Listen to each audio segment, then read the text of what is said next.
Professor Abdulrazaq Abdulmajeed, Alaro, MNI. I'm a professor of law from the Department of Islamic Law at the University of Kwara State. Based from your Libanomics, the topic the delivered lecture on, what could you just tell us about the effect of interest on halal farming? When we talk about Libanomics, it simply means economy that is based on riba or interest. So we want to know the impact of that one on an economy.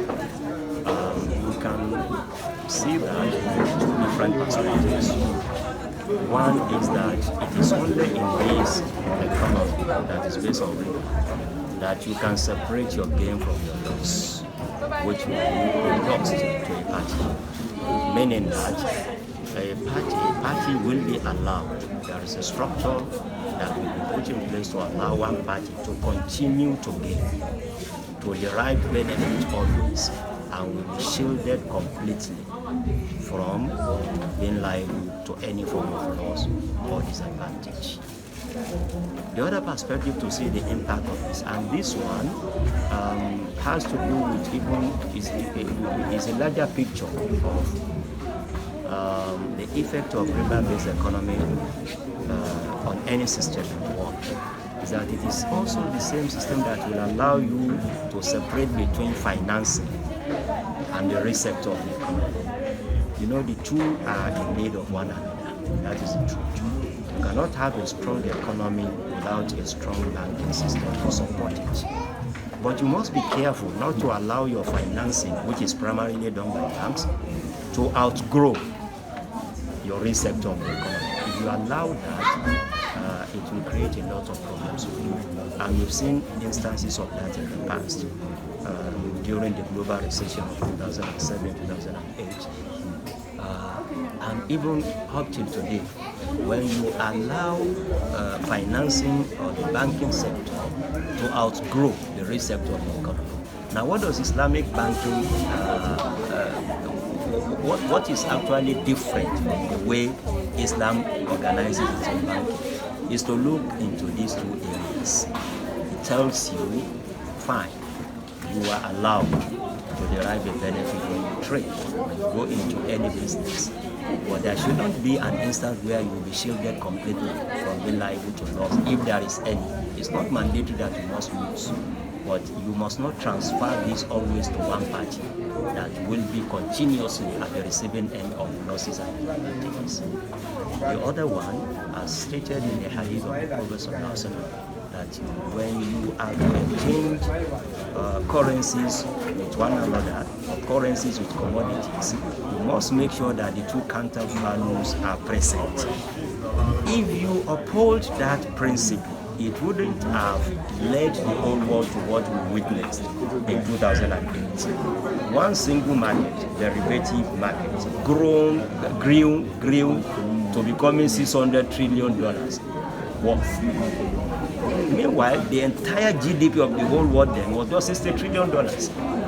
So when you remove the real 60 trillion, you face difficulty in sourcing for the imaginary $540 trillion.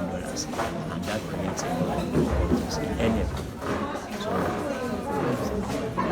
Considering the fact that in our economy, it is interest bank-based policies that we are running in our economy, how do you think Islamic banking can survive? Well, thank you very much. It can survive, and it is surviving. Not only in Nigeria. If I should tell you, we have in almost 300 nations, countries of the world today where Islamic banking is being practiced. But I agree with you, there must be some things in place if you want Islamic banking to succeed. It is trying its best in Nigeria, but it can do more. And one is to support it with whatever is necessary to support it.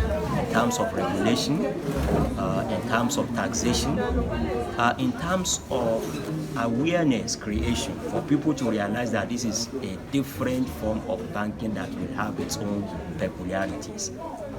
Those are some of the things that we can do. One of the things that we can do as a country, just as it has been done in countries that we are of, that they have succeeded. When you go to countries like Malaysia, countries like Bahrain, even in the Western world, it is because they have this supporting mechanism for their system.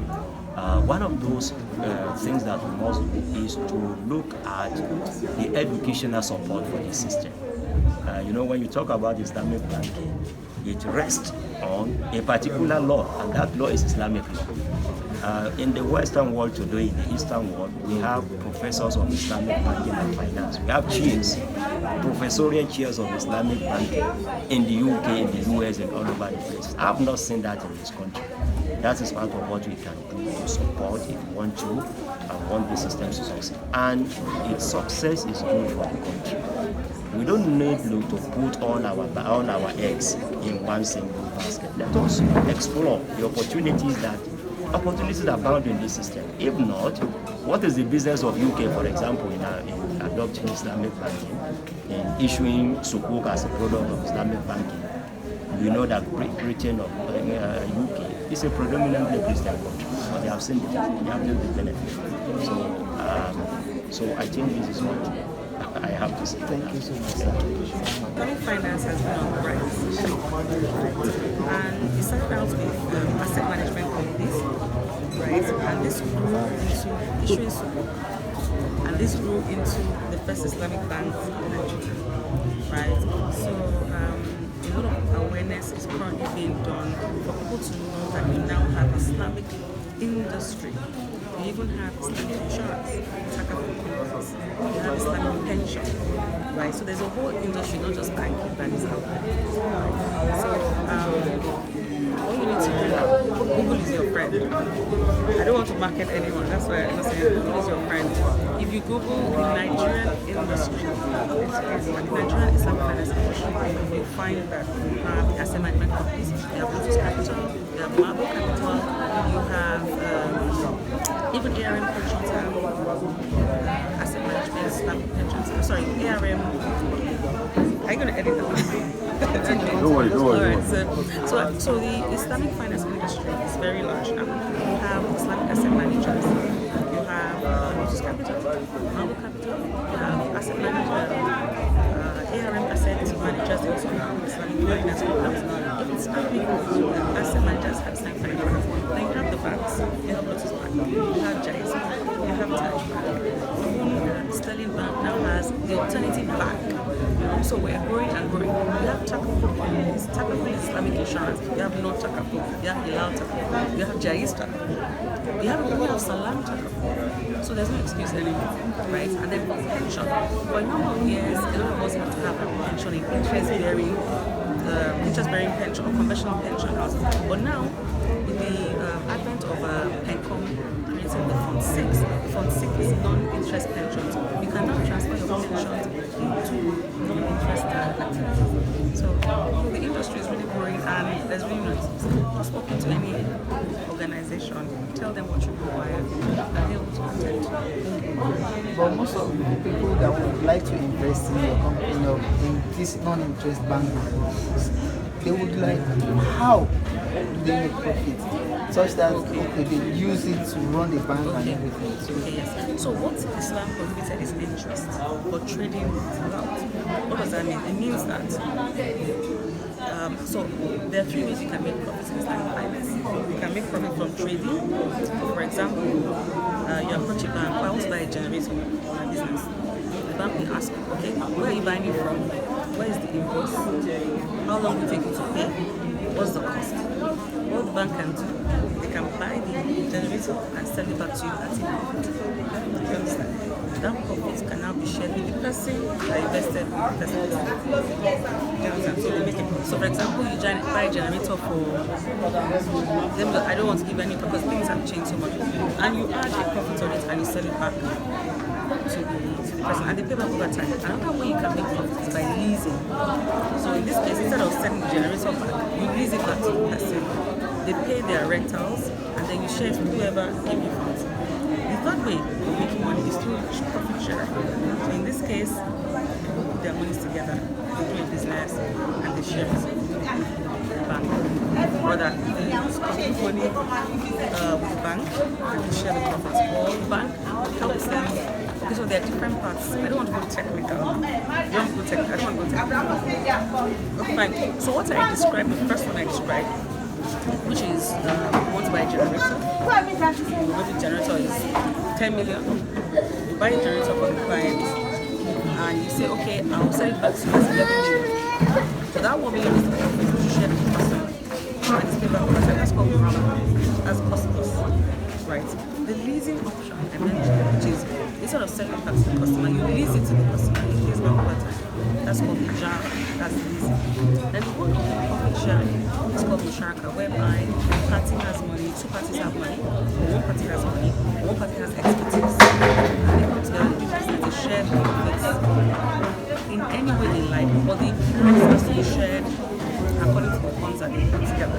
That's Musharaka. So they can make money, it's not non-interest doesn't mean zero profits. It just means riba is not gold riba. Riba is cash for cash. So I give you cash and you give me back cash. So I give you 11 million, I don't know where you took it to, and you give me, sorry, that, you know that 10 million I explained earlier? I give you 10 million and give you back something else. If you default, it continues to grow, that doesn't happen. Okay, lastly, shortly, and this one, just tell us saving culture and spending culture. Okay. Sorry, madam. Okay, saving culture, spending culture. Okay, right, so developing good habits. Okay, yes, so it's very important that we develop the habit to set something aside to plan for our future, to plan for our financial objectives. It's very important. And we all need a mindset change, right? Some people believe that the more you earn, the more your wealth grows, but that's not true. Because if you don't have a saving culture or the investment culture of putting something aside every month, when you earn more, you don't have that culture either. And so the more you earn, the more you spend. And if you so it's possible that you can craving for something or you didn't have money. If you didn't have money, you want to spend it. So it doesn't mean your wealth is actually growing. But you have the habit of saving, and then it means that even if your income grows, and then you can now grow your wealth. Right. So pause. Does that answer your question? I'll also show you what's another nǹkan tí wọ́n sọ nípa rìbá ni pé normally fún conventional banks, right, tí wọ́n bá fẹ́ yáwó loan wọ́n máa fún yàn ní cash, èèyàn dẹ̀ máa dá cash padà, so ó lè jẹ́ pé wọ́n fún yàn ní $1 million, èèyàn á dẹ̀ dá $11 million padà fún whatever wọ́n bá fẹ́ ṣe. Wọ́n ní Islamic finance wọn kì í ṣe loan, wọ́n tó máa ń ṣe ní financing. On my finance business, on my finance project, on my finance equipment, on my finance assets. Assets here, on my modern. So what you say is in Islamic finance, who are assets backed. Láti ensure pé owó economy, láti ensure pé owó tó bá fún ní ọ̀pọ̀lọpọ̀ ṣe ìrè ní society. So ìyàtọ̀ méjèèjì ní ènìyàn. So kò ń ṣe pé kò ṣe èrè wà bẹ́ẹ̀ trades àná ó kọ̀ yẹ pé kò ń ṣe pé wọ́n fún yín ní cash lẹ́gbà cash padà wọ́n láti mú kí ló wà lẹ́yìn ẹ̀. Ṣé tractor lè fẹ́ràn fún farming ni o? Ṣé equipment lè fẹ́ràn fún ṣé stock lè fẹ́ fi ṣe supermarket ni o? Ṣé ẹ fẹ́ ra seed farming ni o? Ṣé fẹ́ kọ́lé ni o?